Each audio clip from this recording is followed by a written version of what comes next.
Preservation is a word you may hear the teams talking about this afternoon. Who'll go like crazy at the outset? Will Whincup make up a lot of ground? Can he make up some positions? He's done that once before, but on that particular day in 2008, he went from 22nd to 7th, but it was double the laps back then, 50 laps, and there was a compulsory pit stop back then. Look at the eyes of the champion. Just 19 points he leads the series by at the moment over James Courtney. The top 5 in points terms are covered by just 27 points coming into this round. Fuso starting grid for race 7 of the championship, and it's an all-blue front row. Those Pepsi Max entries have shared the pole positions for this afternoon's sprints. Craig Lowndes, is this Neil Crompton about to be the race where he cracks the ton, gets 100 wins, race wins in this sport in championship terms? David Reynolds, good effort there, out of 7 alongside Jason Bright. The Solar Australia entry for Will Davison, continuing the speed we saw in Tassie. Todd Kelly, Rick Kelly, the brothers alongside each other.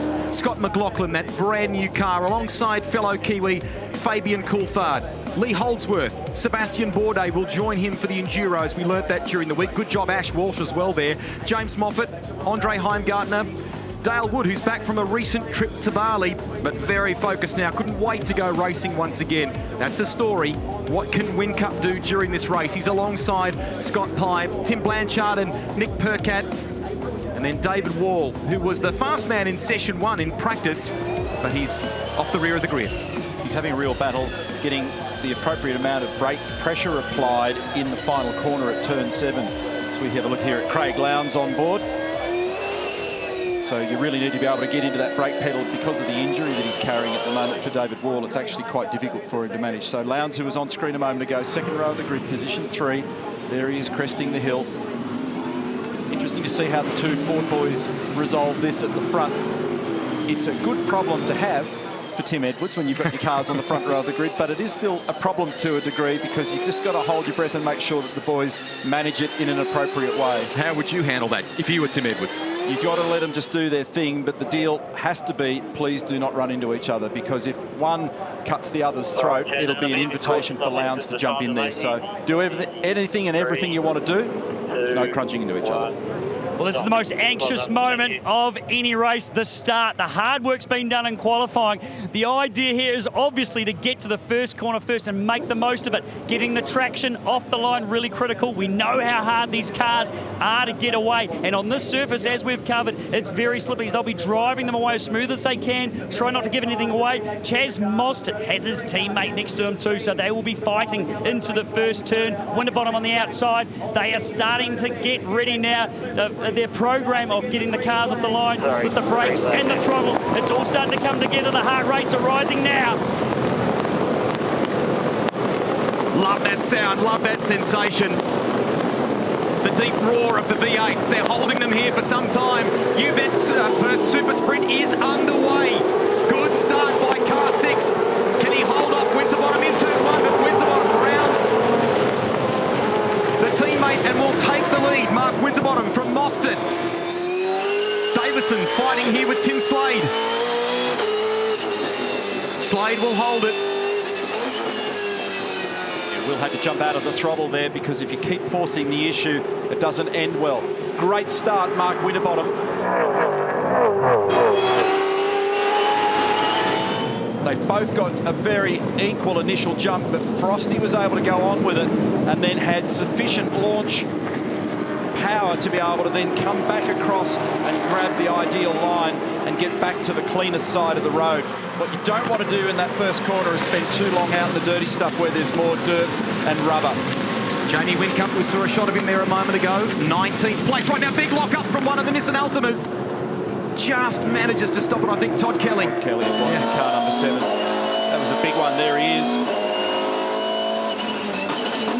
And very likely that he's got a flat spot on one or more of those tyres as a result of what happened there. So that's Scotty McLaughlin that just rounded him up. Looks like Pye and Percat fighting in the background as well over 22nd place. Lee Holdsworth comes through for Team 18, but the FGX Falcons have a couple of car lengths on Craig Lowndes. We go back to Garth Tander. brake lock up for James Courtney. He's wide, Bright down the inside at turn 6. And nicely out of there. And Jason's got the ideal line. In fact, he's got so much extra corner pace down there now. Oh, look at Reynolds, 2 in the dirt down there as Courtney tries to make sure that he can't squeeze by. That'll attract the interest of race control. So nice move. Jason Bright capitalising on that little glitch for Courtney. And it's on back here as well, involving Nick Percat, Scott Pye, David Wall, and then Dale.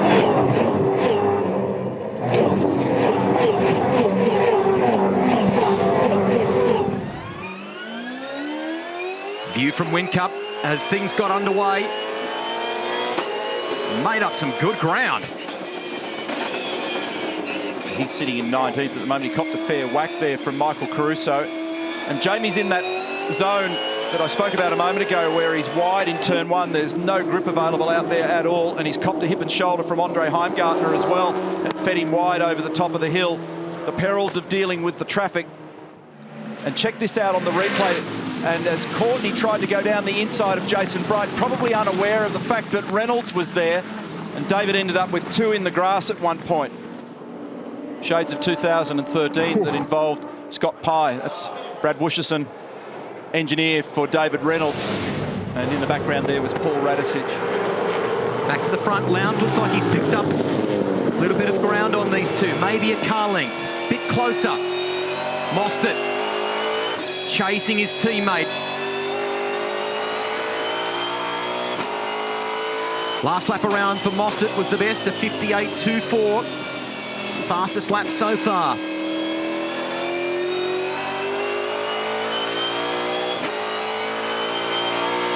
bit of a happy hunting ground for Mark Winterbottom over the years. He's grabbed 9 podiums along the way.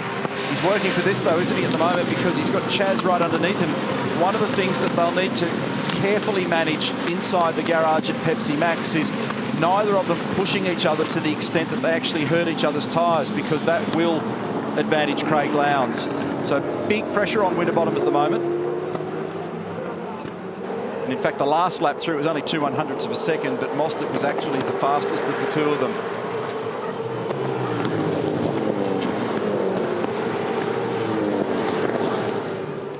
Tim Edwards, I know this is, you never like us coming in and talking to these situations. Great start by Mark Winterbottom, though. Yeah, no, it was a good start, but 21 laps to go. So the management, though, I mean, obviously the engineers talking to these guys, we know there's a long way to go. They've got to control the race and be smart about it, and obviously not work each other over so the tyres go away. Is that something that you're trying to manage here with these guys, or that chat has already been had before they started this race? I mean, that chat's been had before the race, but, you know, they also both know what they've got to be doing. I know Chaz is sitting on his bumper at the moment, but I'd be surprised if he sticks his nose in there unless Frosty makes a bit of a mistake. You know, they both know that, you know, today's races, even though they're only 60k, you know, sprints, even 60k's around here is hard work on the tyres. So, you know, in another 20 laps time, you know, they'll all be feeling a little bit of pain. But a heart-stop moment there with David Reynolds too, there coming down the straight a few laps ago. Yeah, no, a little bit of frustration from Dave, I think, because he just set the fastest middle sector, so he's obviously got some good drive out of that corner, and so look, hopefully he can pull, you know, get past a few people. So far, so good. Thanks, mate. Top 3 on the last lap, all achieved at 58.4. Winterbottom, Mostert and Lowndes, and then Jason Bright back in 6th was only a 10th slower. But those 4 cars that I just mentioned seem to be a step better in terms of pace at the moment. Tander just lost a little bit of ground on that last lap, but it's very intense between the top 3 at the moment. This is Jamie Whincup. He's 19th at the moment, and he's sandwiched between Michael Caruso and Tim Blanchard, and that's Michael's Nissan in the foreground there on the run down to turn 7. Oh, big move under brakes on the 23, and he picks up that spot. Caruso trying to come back at him off the turn. He may just do it here too, Caruso. So Whincup holds the wider line. 23 trying to stay at the inside but can't. Good work, Whincup ahead.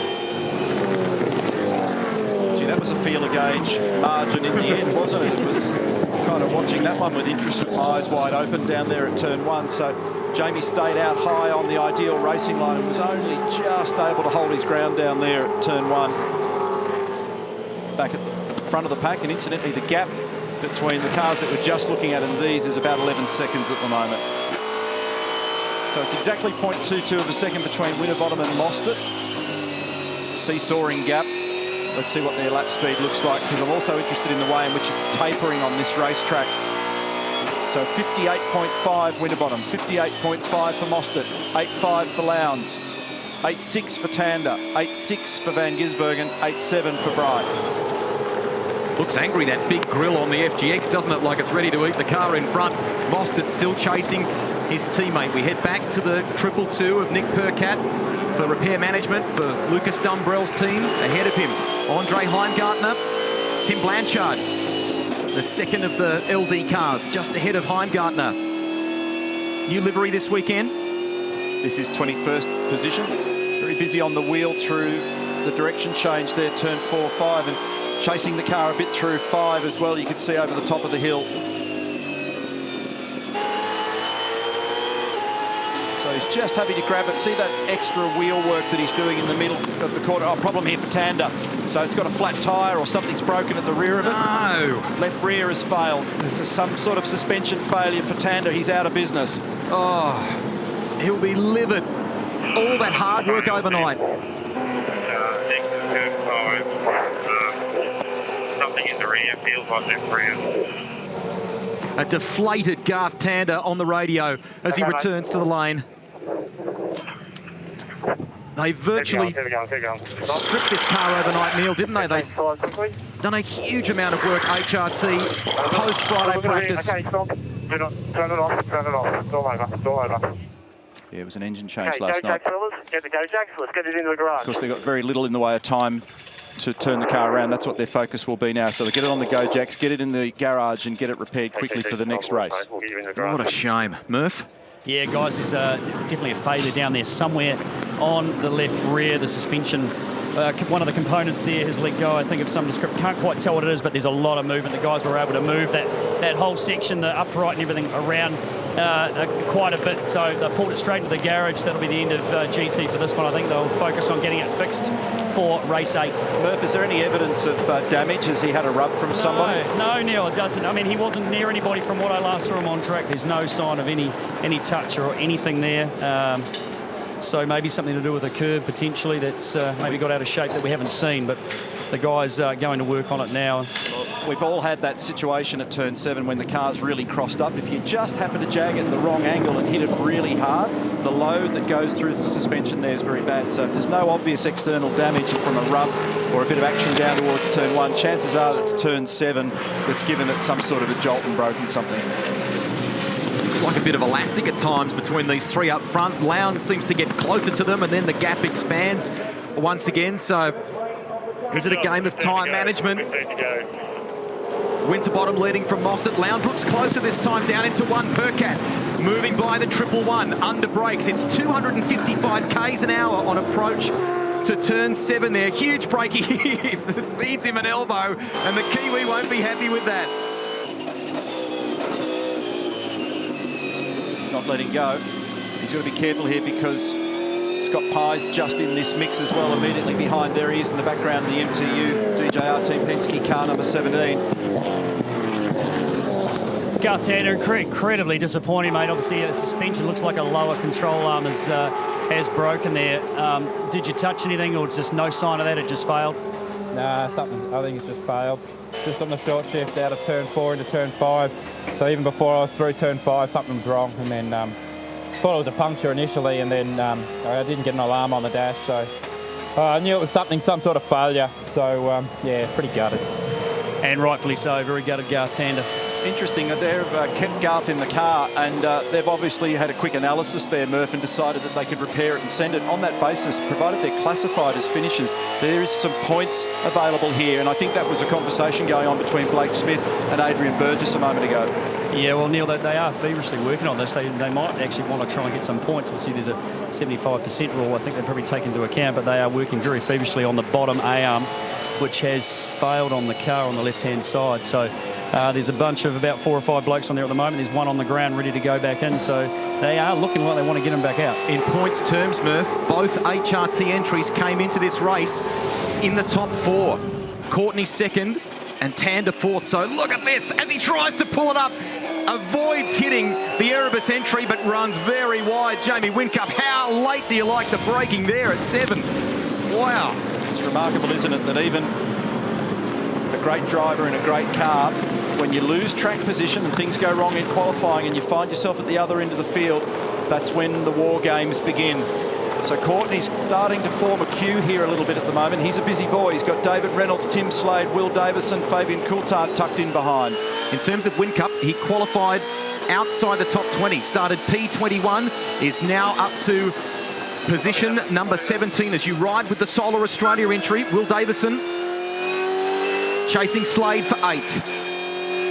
Just back to the question of classification. So Garth can afford 6 laps of being parked.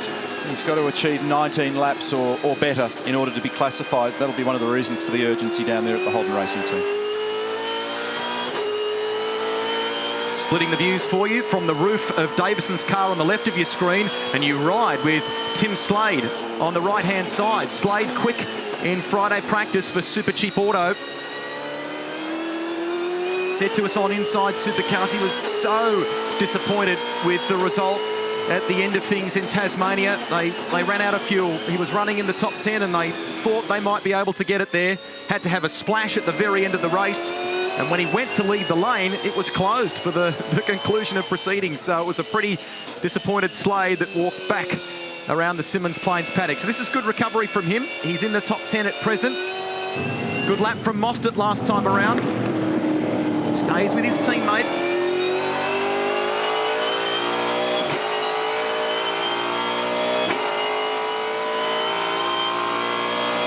These gaps very carefully at the moment. It's just snuck out in the last few moments on occasion, because it depends on which part of the circuit you look at, to about 0.3.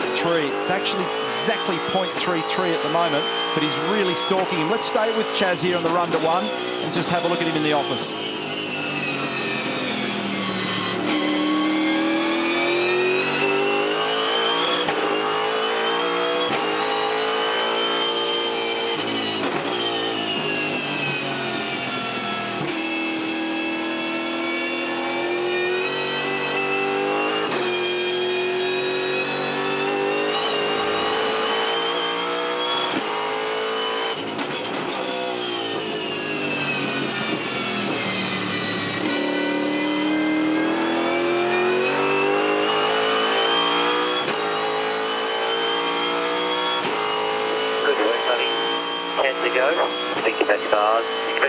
Have a drink. And he is thinking about him because he just made a little adjustment to the rear bar. That's the one closest to him, that red control. And the reason for that was that it was probably too much oversteer over the top of the hill at turn 5 for him on the last lap, because he had to chase it a long way. It was a big slide, hurts the tyre. It's just broken away again in the middle of turn 1. So he's just having a little tweak with those bars at the moment just to see whether or not he can control that. How patient is the throttle work? You've got to be, don't you? As we watch this here with Whincup, 16th, gets ahead of Ash Walsh. Caruso trying to come with him. He's in a World Championship battle there at the moment, Jamie Whincup. He'll be hating this. So he's got Lee Holdsworth next. It's a big mission. So he's just trying to find a little bit of fresh air there at the moment. And it's not going to be an easy path from here. So here's Whincup down the inside of Ash Walsh at turn 7. Remember, just a few moments ago, Jamie was the one that was on the outside of the road down there. Onboard replay. And barely a car width down the inside there. And Ash saw him at the last minute and then had to clear the curb on the left to be able to get it done. It's busy. Then completes the mission at turn 1.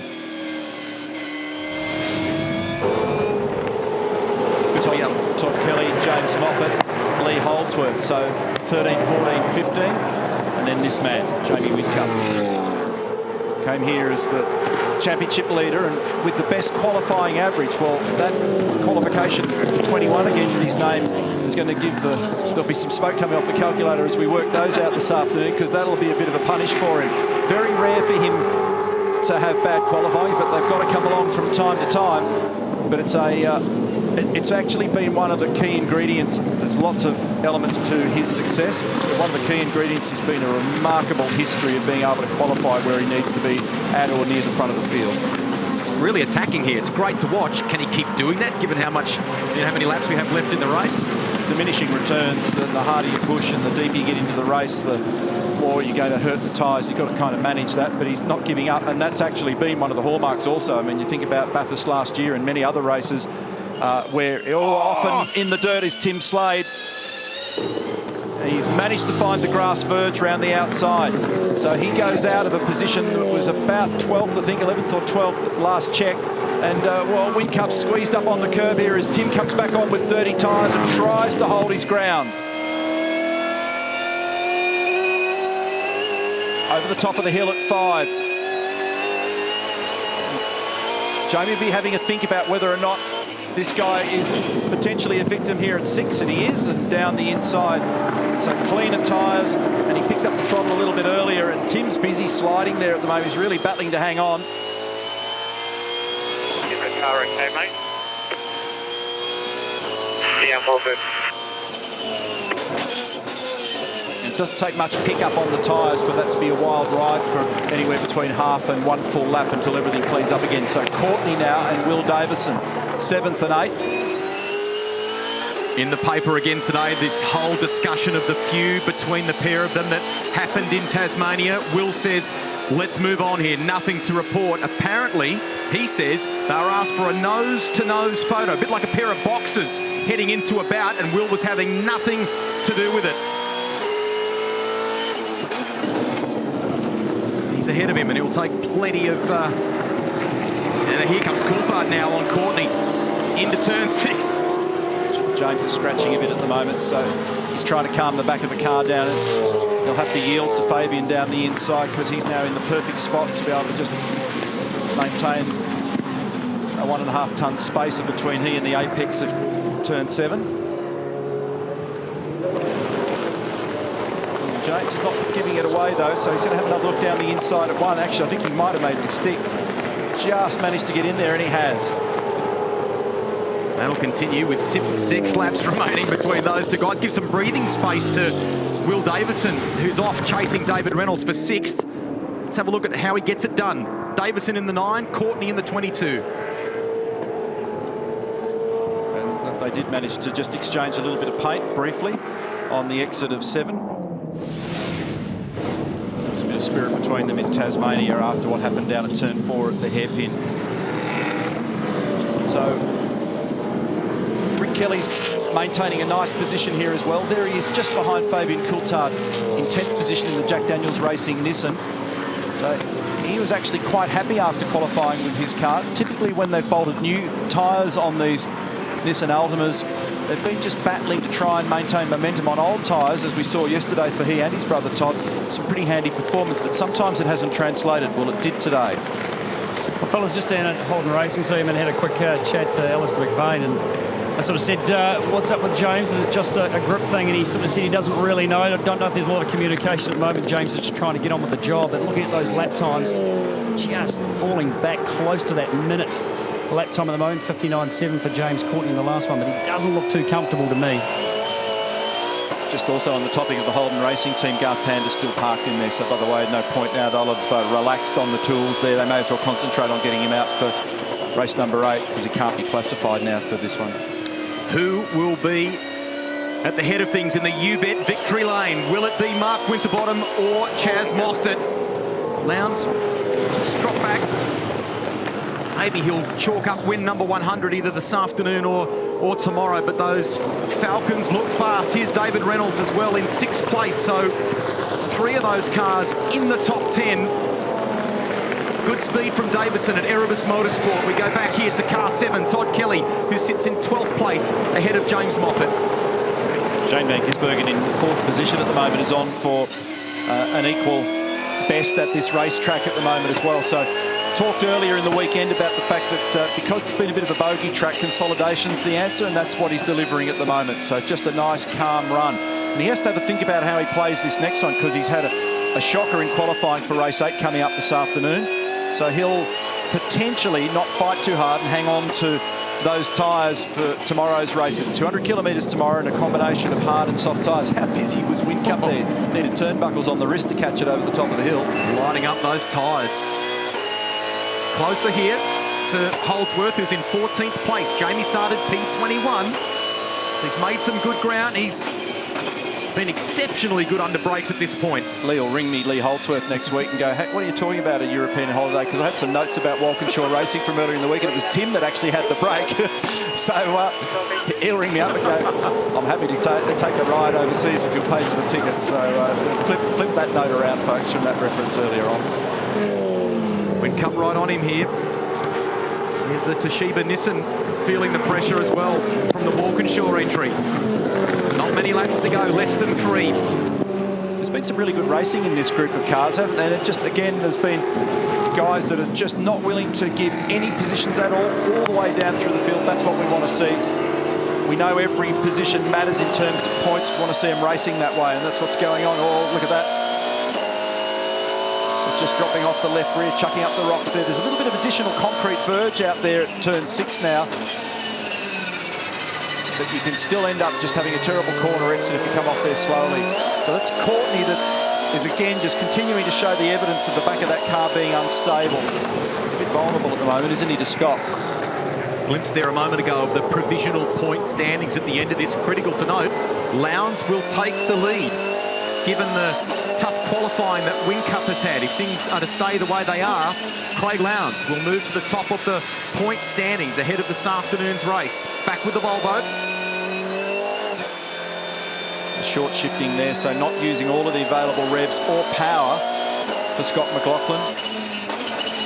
And that's it in a bid to stabilise the rear of the car. Meantime, that shot was telling because James Courtney over the top of the hill again was really battling to keep the back of the car where he wanted to be. See, it's still squirming on him as he makes the gear change and climbs out of the bowl at turn 6. So James doing everything he can not to excite the back of the car, and he'll just be slowly depressing that throttle and caressing it to 100% rather than standing on it.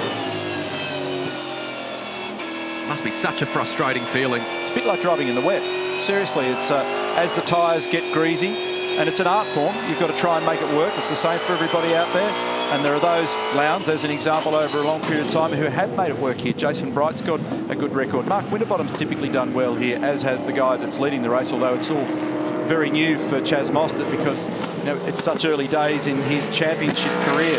You stop and think about the fact that he's only got, coming into this weekend, 71 career races to his credit, 27 events. Not a lot of racing compared to those that he's battling when you consider the guy behind him's done 354 races. It was all about the start, and it was perfection from Mark Winterbottom. He converts and takes victory in race 1. Crucially, it's a Pro Drive Racing Australia 1-2. Lowndes home in 3rd, takes the championship lead as a result. Still going on here, Whincup. I think you'll have to settle for 15th the way it's looking in this first race of the weekend. The champ slayed sideways off that final turn. Few of them battling cars. We finished. Yeah, we finished and there's some work to do. Well done to Winterbottom. Good for him in championship points terms as well, given that Courtney has finished 10th here. It's hurt James Courtney, who was 2nd in the point standings coming into this one. Our myriad of onboard cameras shows you the top 3. Nice work, Craig Lowndes. Mostert, your pole sitter, but this man's the race winner. Good job, Mark Winterbottom, and all done with great qualifying, and then a nice exclamation when he dropped the clutch at the start and off he went. Grabbed a position, held it through turn 1, and then controlled the race thereafter for his 28th career win. He sneaks 1 ahead now because he was equal with Russell, not you, Russell Ingall. So he's moved up the order slightly, but that's a nice bit of sugar for the boys down there at Pro Drive Racing Australia.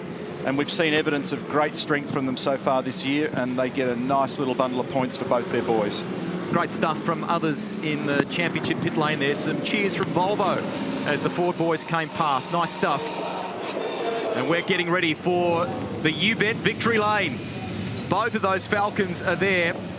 Winterbottom takes race 1. He will start from pole position in race 2 today as well. Terrific start for the weekend for Mark Winterbottom. Van Gisbergen as well, given last year, just off the podium result here. Fourth's pretty good, Neil. Good result for the 97. It's an excellent result and important points, and now he's got to try and make it all work nicely in this next one. But the focus on this man, Mark Winterbottom, great performance, 75 points. Cars are in park for me, so there's no work done on them other than a tyre pressure check. And he's got the #1 spot and really achieved in the first couple of 100 metres, 270 metres from the front of the grid to turn 1. And that's where all the damage was done relative to his teammate. Congratulations, Mark Winterbottom. Firstly, I'd like to welcome you to the very first You Bet victory lane, and you grabbed yourself a V8 supercar race win. It's a bit of a lean patch for race wins for you, but here you are, your first win of 2015 season. Yeah, well, we won at the Grand Prix, but everyone said it doesn't count. We've done 1-2 again, but my car was actually struggling a bit there. Chaz had the quicker car, but I got him off the line. That little chat we had before, I got him off the line. But yeah, we'll tune it up now. But a 1-2 again is awesome, and I know Reynolds wasn't too far behind as well. So it's great for Ford fans. You know, they're out here, and every year they support us, and we normally have some good results here. But yeah, 1-2 is as good as it gets. So awesome day. Starting from Armour All pole position for the next race, it's looking good for this afternoon. Yeah, it is. You know, I think Chaz is off a bit further back, so he was really quick in that one, but I'm sure Wincup's going to be quick and the other guys will get quicker as well. So be a good battle, always is, but it's good to get a win. Yeah, you need them for the confidence, and we'll see how we go. The girls from You Bet have got a bit of silverware to add to your collection. Chaz Mostert, it was a bit of an elastic band up and down throughout the race, but congratulations on the podium for the race 7 this afternoon. Yeah, thanks very much. It got a bit of wheel spin off the start, so it was always going to be a drag race, but you know, happy to finish the second. It's great for the team, 1-2. Frosty did an awesome job. You know, I think I've got a couple of years to catch up with him. He can drive on eggshells pretty good. And some silverware for yourself as well from the girls at You Bet. Craig Lowndes on the podium again here at Barbagallo Raceway. You're continuing on with your strong form at this circuit. Yeah, thanks. I think that, you know, there's no doubt that we've got a good car, but, you know, these guys beside us have got a great car. I think that, you know, we pushed them hard and fast the whole race. We got away to a reasonable start. We're able to gap the rest of the field, but these guys have got good consistency. So we're not far off them, but we just got to make a little tweaks over it, obviously, for race 2. Looking forward to that this afternoon. And, of course, silverware for yourself from the girls here at You Bet. Well, David Reynolds, mate, that was a pretty good result, 6th position. The car looked pretty good. How did it feel? Yeah, my car wasn't too bad. You know, I struggled to get off the line at the start. Bridie beat me. And then, you know, I was just trying to look after my tyres and do the best I could. My front bar was jammed on, like, I couldn't move it, so considering it's not too bad. A little bit of a altercation there. We're down the straight with James Courtney. He was obviously trying to block after Bridie had gone underneath him and you were having a run on him. Yeah, I had a good run on them both, and I tried to go down the inside of Courtney. It looked like he was giving me an invitation, but took it back off me when I sort of showed my nose. But, you know, that's all right. It's racing. It's racing. Hey, you got another one coming up soon, but the green machine's looking good. Yeah, we're looking good. Start 7th again, so hopefully the Boldo car gets up there. Thanks, Murph. Good to see him showing some speed and the kind of speed we're seeing from his teammates at present. Mark Winterbottom, or stablemates I should say. Winterbottom ends a drought of 10 months. It's his first V8 win since Hidden Valley last year. First for a Ford since Bathurst, of course, since Mostert and Morris won there. We look outside the top 10. McLaughlin with that brand new car. A little bit of work to do. Todd Kelly, James Moffat, the Nissans, and Jamie Whincup making up those positions after starting 21st on the grid here today.